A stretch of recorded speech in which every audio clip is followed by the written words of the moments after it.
Hello and welcome everyone, good evening. आज का जो हमारा वोकैब का सेशन है उसमें मैं कुछ आज मिसलेनियस पैटर्न ऑफ क्वेश्चंस रखी हूँ फ्रॉम मेंस पेपर क्योंकि अभी आने वाले टाइम पे कुछ मेंस एग्जाम भी अलाइन थे और काफी स्टूडेंट्स ने भी मेरे से रिक्वेस्ट किया था कि मैम थोड़ा मेंस के भी प्रैक्टिस क्वेश्चंस करेंगे, तो आई वाज लाइक ओके। इसके पहले का जो हमारा सेशन था उसमें मैंने आप लोगों के साथ फॉरेन वर्ड्स डिस्कशन किया था एंड आई रिमेंबर मैंने आप लोगों को कहा है कि मैं फॉरेन वर्ड्स के कुछ और भी वर्ड्स कराऊंगी और कुछ क्वेश्चंस भी कराऊंगी। I definitely come up with those classes, but आज हमने कुछ मिसलेनियस एडवांस लेवल का क्वेश्चंस रखा है, ठीक है। तो चलिए मिसलेनियस एडवांस लेवल के क्वेश्चंस का डिस्कशन करते हैं और उसके बाद फिर हम लोग नेक्स्ट टॉपिक पे वापस जाएंगे, ठीक है। Will go back to foreign words, but today we have miscellaneous set, ठीक है। करना क्या है, मैं क्वेश्चन देके पहले आपको एक्सप्लेन कर देती हूँ। देखो यहाँ पे आपका इंस्ट्रक्शन क्या बोल रहा है, यहाँ पर इंस्ट्रक्शन बोल रहा है कि देयर आर 4 सेंटेंसेस, ठीक है। और इन 4 स्टेटमेंट्स को आपको कनेक्ट करना है, चारों को ही कनेक्ट करना है। अब चारों को कनेक्ट करने के बाद ये कुछ आपके ऑप्शंस आएंगे जिसमें से आपको सिलेक्ट करना है कि कौन से ऑप्शन में इसमें अप्रोप्रिएटली कनेक्ट किया गया है। अगर कोई भी नहीं होगा तो आप ऑप्शन 5 यानी नन ऑफ द अबव पे क्लिक करेंगे, ठीक है। तो पहले आप लोग सारे सेंटेंसेस देख लो एक बार, ठीक है। सेंटेंसेस देखने के बाद मैं क्वेश्चंस ओपन करूंगी तो आप वहां पे क्वेश्चंस देख के उसको मार्क करना उस तरीके से, ठीक है। चलिए फटाफट से इसको देख लो एक बार, 1 मिनट का टाइम देती हूँ।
ओके, आई होप आप लोगों ने स्टेटमेंट्स देख लिए हैं, सारे पढ़ लिए हैं। अब आते हैं क्वेश्चंस पे। देखो चारों स्टेटमेंट एक साथ यूज करके यहाँ पे कनेक्ट किया गया है, ठीक है। इसको अब आप लोग बताओ सही तरीके से किस ऑप्शन में कनेक्ट हुआ है।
Okay, now let us do the discussion. ठीक है, पहले तुम लोगों को स्टेटमेंट एक्सप्लेन कर देते हैं। स्टेटमेंट क्या है? During a catastrophe we may be facing a few health issue, sorry health, financial और रिलेशनल प्रॉब्लम्स। मतलब लाइफ में कोई एडवर्सिटी या प्रॉब्लम के समय पे हम ये इशू फेस कर सकते हैं। It could be financial, it could be emotional और इट कुड बी रिलेशनल। ठीक है, नेक्स्ट सॉरी हेल्थ। नेक्स्ट है more frequently our hard times arise from our mind.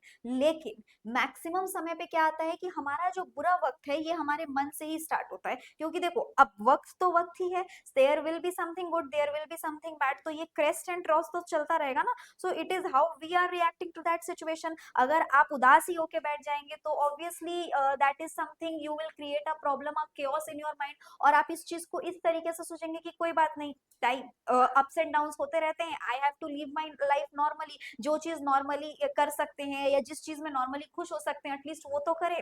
तो ये क्या होता है कि हमारे फिजिकल हेल्थ का हो, मेंटल हेल्थ का हो, या इमोशनल रिलेशन का हो, जो भी कहो उसको हम लोग बैलेंस कर सकते हैं। अब जैसे फॉर एग्जाम्पल मान लो कि वर्क प्लेस में कोई इशू हो रहा है, हो ही सकता है, हर टाइम तो everything can not be stable. अब उस चीज को लेके आप पूरे टाइम चिड़चिड़ा रहेंगे तो आपका हेल्थ को इफेक्ट करेगा। आप उस चिड़चिड़ेपन पे घर पे जाके अपने फैमिली मेंबर से लड़ाई करेंगे तो वो रिलेशन को हेल्प कहीं ना कहीं अफेक्ट करेगा। और उस चीज को आप कैजुअली लेंगे, कोई बात नहीं, अप्स एंड डाउन्स होता ही है, बात अभी प्रॉब्लम है, कुछ दिन बाद सब ठीक हो जाएगा, उसके सॉल्यूशन पे वर्क करेंगे। तो ये हमारे फिजिकल हेल्थ को भी इफेक्ट नहीं करेगा और उसका रिएक्शन हम अपने घर जाके नहीं देंगे, घर पे नॉर्मल बिहेव करेंगे तो हमारे फैमिली मेंबर्स, हमारे स्पाउस, उनके साथ हमारा कोई प्रॉब्लम नहीं होगा। समझ में आया? तो basically it's in the mind. Problem जितना सामने नहीं होता उससे ज्यादा हम माइंड में क्रिएट करके उसको बहुत बड़ा कर देते हैं। नेक्स्ट है mental hard times is mostly a wounded ego. तो और मैक्सिमम समय पे मेंटल हार्ड टाइम जो होता है, जो हम मानसिक संतुलन में कहीं ना कहीं हमारे प्रॉब्लम डिटोरिएशन हम देखते हैं, वो होता है ईगो के वजह से, जो कहीं ना कहीं हर्ट हुआ है। अब जैसे हम किसी चीज को लेके अपसेट होते हैं तो हम सोचते हैं ना, ऐसा मेरे साथ क्यों, कैसे हो गया, अरे मेरे साथ क्यों नहीं हो सकता ऐसा, ऐसा मैं क्या हूँ, आई एम नॉट अ गॉड ना, कि हम तो भगवान है, मेरे साथ तो बुरा कुछ हो ही नहीं सकता क्योंकि मैंने तो कुछ बुरा किया नहीं है। अगर मेरे साथ कुछ बुरा हुआ है तो डेफिनेटली मैंने कुछ बुरा किया है, या फिर एक सिचुएशन है जो लाइफ ने मेरे तरफ थ्रो किया है और उसमें मेरा टेस्ट है कि मैं कैसे उससे विक्ट्री लेकर आगे बढ़ती हूँ, how I can grow out to be a better person from this, है ना। हम क्या कहते हैं कि नहीं मेरे साथ ऐसा कैसे हो गया, क्यों नहीं हो सकता है, हु एम आई। समझ में आया? तो दिस इज वुंडेड ईगो। तो ये जो चीज माइंड में चलता रहता है कि मैंने कुछ नहीं किया, मैं तो ये हूँ, मैं तो वो, मेरे साथ ऐसा क्यों हुआ, वैसा क्यों, कुछ तो किया होगा, और नहीं भी किया है तो कोई बात नहीं, it's a part of your life. This is how you will come out and as a grown up person, right, as a more matured person after dealing that problem. तो यही चीज है। नेक्स्ट है all we need is a shift in our thinking, the way we see and interpret life. तो जैसा मैंने कहा कि हमें अपने सोचने समझने में थोड़ा सा शिफ्ट लाना पड़ेगा कि हम किस चीज को कैसे परसेप्ट कर रहे हैं और उस पर कैसे रिएक्ट कर रहे हैं। Action and reaction both are very important. You have to act also wisely and you have to react also wisely. हम हर चीज को ऐसा नहीं कह सकते कि नहीं हमने तो कुछ किया नहीं, उस पर्सन ने ऐसा किया तो मैंने ऐसा रिएक्ट किया। तो अगर उस पर्सन ने ऐसा किया तो हम तो वाइजली रिएक्ट कर सकते थे ना, because I am not that person, I am a different person, I should have acted matured. तो basically it's all in the mind that how we are going to respond to any kind of situation. ठीक है, concept समझ में आ गया? अब देखते हैं इसको कनेक्ट कैसे करेंगे। देखो पहला स्टेटमेंट है during a catastrophe we may be facing a few health, financial और relational problems and more frequently. अब देखो सबसे पहला कॉन्ट्राडिक्शन तो यहीं पर आ गया, and more frequently. How can we use and जब पहला वाला स्ट्रक्चर और दूसरा वाला स्ट्रक्चर दोनों ही नेगेटिव है, कि हमारे ये प्रॉब्लम है, और सॉरी ये जो पहला वाला प्रॉब्लम है, we may be facing this and this more frequently. ये वाला जो स्ट्रक्चर है इसमें हमने क्या किया है, एक नेगेटिव पॉइंट को दिया है और इसमें हमने कॉन्ट्रास्ट करते हुए कहा है कि लेकिन ये कैसे आ रहा है हमारे माइंड से। तो हम प्रॉब्लम कहाँ पे देख रहे हैं, हेल्थ, फाइनेंशियल और रिलेशनल। ठीक है, वो बॉडीली रिएक्शन हुआ लेकिन ये आ कहां से रहा है, माइंड। तो ये है बॉडी, ये है माइंड, तो कॉन्ट्राडिक्टरी हो गया ना। तो कॉन्ट्राडिक्टरी अगर हम देखेंगे तो कॉन्ट्राडिक्टरी आइडियाज को एंड से नहीं कनेक्ट किया जाता है, बट या येट से कनेक्ट किया जाता है। तो ऑप्शन 1 में एंड है तो ये तो यही एलिमिनेटेड। ऑप्शन 2 में बट है, इसको हम कंसिडर कर सकते हैं। 3 में भी बट है, इसको हम कंसिडर कर सकते हैं।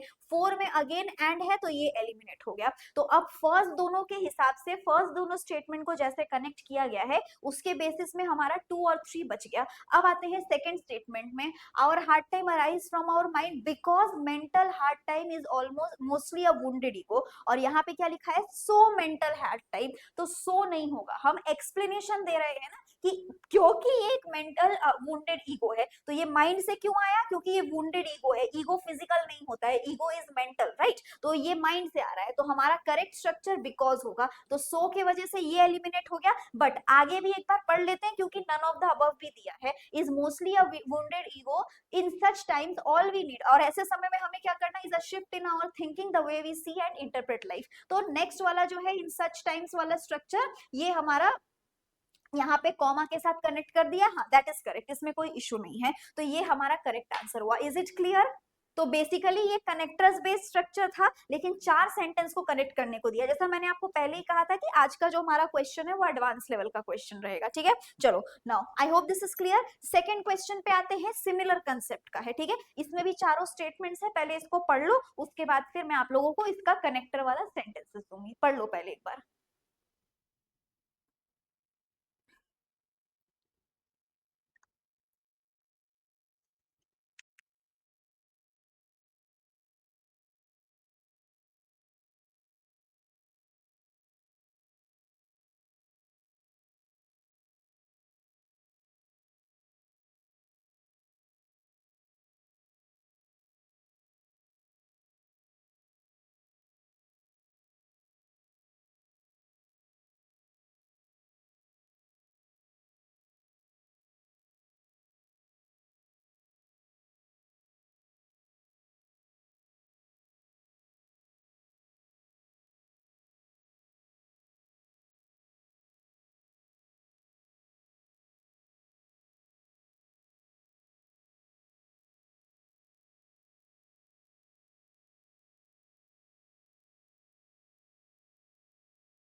ओके, आई होप आप लोगों ने स्टेटमेंट्स देख लिया है, ठीक है। अब आते हैं इसके क्वेश्चंस वाले पे। सिमिलर स्ट्रक्चर है, 4 ऑप्शंस है जहां पे ये चारों स्टेटमेंट्स को कनेक्ट किया गया है, और एक आखिरी ऑप्शन है जिसमें नन ऑफ द अबव लिखा हुआ है, ठीक है। तो चलो इसको सॉल्व करो।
ओके, नाउ लेट अस सी। तो फर्स्ट स्टेटमेंट, पहले स्टेटमेंट समझ लेते हैं। स्टेटमेंट हमारा क्या है? Slow data collation and publication of monkey pox can lull us into a false sense of security. ठीक है, तो ये जो स्लो डेटा कलेक्शन हो रहा है और ये हम लोगों का मंकी पॉक्स को लेके कि डेटा ही नहीं आ रहा है, तो डेटा नहीं आ रहा है तो हम क्या अज्यूम कर रहे हैं कि डेटा नहीं है, मतलब ज्यादा केसेस नहीं है। तो लल मतलब क्या?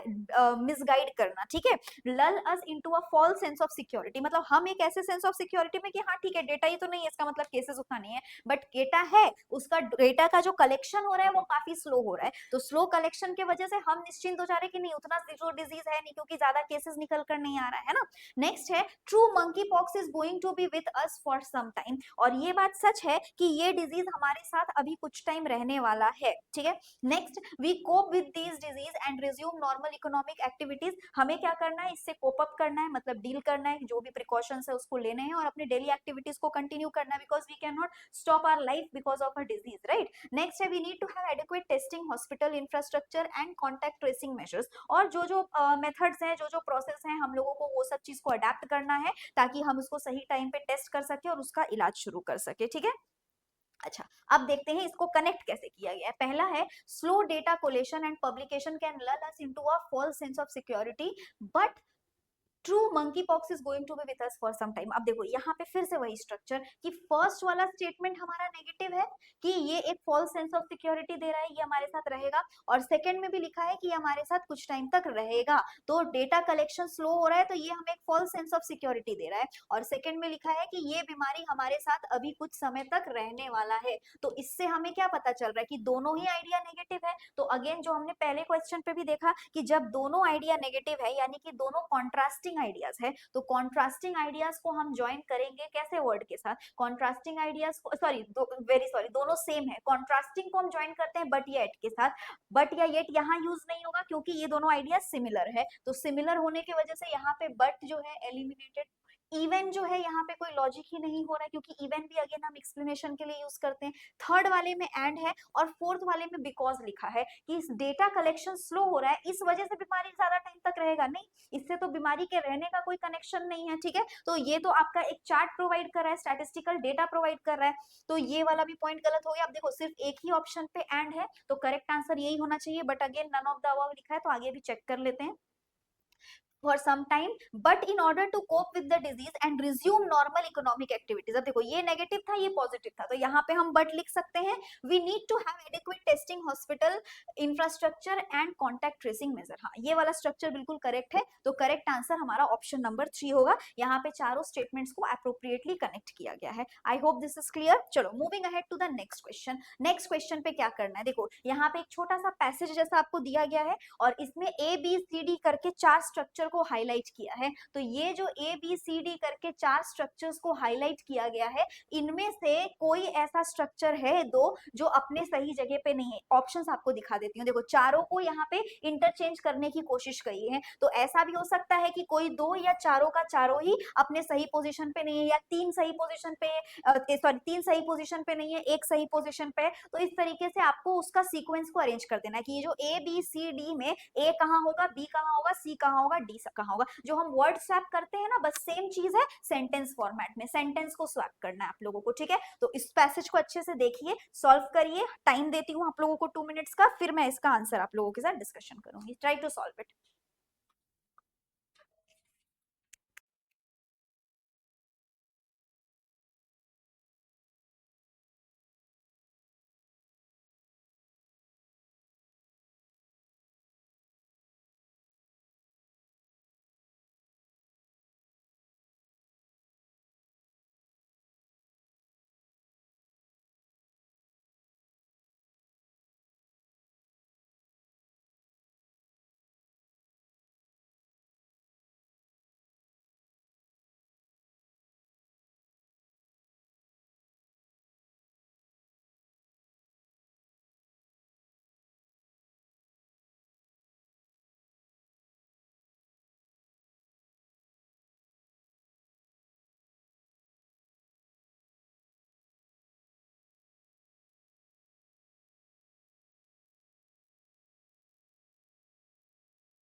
Okay, so let us see sentence क्या है, economic reforms were encouraged by the emphasis and primacy was towards centralised and common economy of Indian economy. तो देखो यहाँ पर तो एनकरेज कुछ हुआ ही नहीं, अभी तो हमने जस्ट स्टेटमेंट को डिस्क्राइब करना स्टार्ट हुआ है। तो economic reforms were coexisted with the primary of primacy of public sector, नहीं ये नहीं हो सकता। नेक्स्ट है remained partial and so was its impact, और introduced in India in 1991 to check the declining performance. देखो ये सही हुआ, क्योंकि अभी तो हम इंट्रोड्यूस कर रहे हैं ना इकोनॉमिक रिफॉर्म, तो पहले तो ये बताएंगे कि ये कब हुआ, उसके आगे कोई बात बताएंगे। तो economic reforms were introduced in India in 1991 to check the declining performance. तो ए के जगह पर क्या आना चाहिए, ए के जगह पर डी आना चाहिए, और ये स्वैप है तो स्वैप मतलब इंटरचेंज ही होगा। तो ए अगर डी के जगह पे सॉरी डी अगर ए के जगह पे गया तो ए डी के जगह आना चाहिए। तो एक सेट तो हमने देख लिया। अब हम पहले करेंगे एलिमिनेशन। एलिमिनेशन उन ऑप्शंस का जहां पर डी फर्स्ट नहीं है, तो ऑप्शन 1 गया, ऑप्शन 3 गया, ऑप्शन 4 गया। तो यहाँ पर डी सी बी ए या डी बी सी ए, ठीक है। अब हमें यहाँ पे इस स्ट्रक्चर को देखना है, मतलब डी सी अपने सही जगह पे है कि बी सी भी इंटरचेंज होगा। देखो अब नेक्स्ट सेंटेंस पे आते हैं, तो यहाँ पर क्या है, introduced in India, oh sorry दूसरे क्वेश्चन पे चले गए। introduced in India in 1991 to check the declining performance of Indian economy at home and abroad. The measures taken were privatization as a part of liberalization to integrate into the world economy so that India does not fall behind. तो ये privatisation और liberalisation की वजह से क्या किया गया, economy को कहीं ना कहीं बूस्ट करने की कोशिश की गई। और ये किसने किया, इसने ये लेट मनमोहन जी सिंह जी ने किया था। लिबरलाइजेशन जो है ये आज उन्हीं का देन है। हम जो ये इंटरनेशनल फ्रेंचाइजी चीजें हम यहाँ पे यूज कर रहे हैं, खा रहे हैं, तो ये सब मनमोहन सिंह जी का ही देन है। तो ये चीज उन्होंने इंट्रोड्यूस किया कि कहीं ना कहीं जो इंडियन इकोनॉमी पीछे जा रहा है उसको हम बूस्ट कर सके, ठीक है। आवर लिबरलाइजेशन को existence with the primacy of public sector, नहीं यहाँ पे ये होगा remain partial and so what's its impact. तो ये एक टाइम पे पार्शियल था और वैसा ही उसका इम्पैक्ट। तो यस बी के जगह पे यहाँ पे सी आएगा, तो सी कहाँ पे जाएगा, बी के जगह पे। तो हम चेंज करेंगे, तो चेंज का मतलब क्या हो गया, ऑप्शन नंबर 5 नहीं, option number 2 will be the correct answer. तो यहीं पे हमारा आंसर आ गया। आगे और पढ़ के कुछ जरूरत ही नहीं है, क्योंकि हमने जब ये वाला पार्ट सेट कर दिया तो सेकंड हाफ अपने आप ही सेट हो गया, क्योंकि उसको तो हम इंटरचेंज करेंगे ना। डी ए के जगह आया तो ए ऑब्वियसली डी के जगह जाएगा, और सी बी के जगह आया तो बी ऑब्वियसली सी के जगह पे जाएगा। I hope the concept is clear, ठीक है। चलो आज हम लोग यहाँ पे स्टॉप करेंगे टाइम अप होने की वजह से। नेक्स्ट क्लास में इसके आगे और भी कुछ क्वेश्चंस मैंने इस टाइप के रखे हैं, उसका डिस्कशन मैं आप लोगों के साथ कंटिन्यू करूंगी, ठीक है। Till then thank you everyone and have a good day. Thank you all.